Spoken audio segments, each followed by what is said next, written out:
আমাদের খ্যাপাদার চাস্তো ভাই আসবে এক্ষুনি, ঠিক আছে? ও ভাই বউ, তাড়াতাড়ি আসো, দর্শক তোমায় দেখবে বলছে। এক্ষুনি শাটার খুলবে, খুলে এক্ষুনি আসবে, আপনাদের দেখাচ্ছি।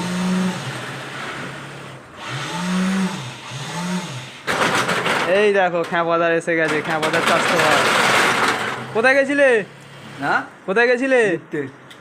মাইনাস করতে গেছিলে? হ্যাঁ। আচ্ছা, আর খেতে যাবে না এখন? হ্যাঁ, খিদে ভাত খাবে কি এখন? পটল, হ্যাঁ, পটল, আর কি? হ্যাঁ, মাছ, মাছ? কি মাছ? পোনা কাটা, হ্যাঁ, পোনা কাটা মাছ, পোনা কাটা নয়, বলো কাটা পোনা। কাটা পোনা, হ্যাঁ। তুমি কি খেতে ভালোবাসো? ঢ্যাঁড়স, পটল, আর হ্যাঁ, আর কি? আম, আম। হ্যাঁ। এখন এই মনে হচ্ছে কি খাইতে ইচ্ছে যাচ্ছে এই শান্তি, মুহূর্তে? শান্তি, শান্তি। হ্যাঁ, নেশা করবো, নেশা করার জন্য শান্তি দরকার তোমার। হ্যাঁ। ভাত খাবে নাকি? হ্যাঁ, ভাত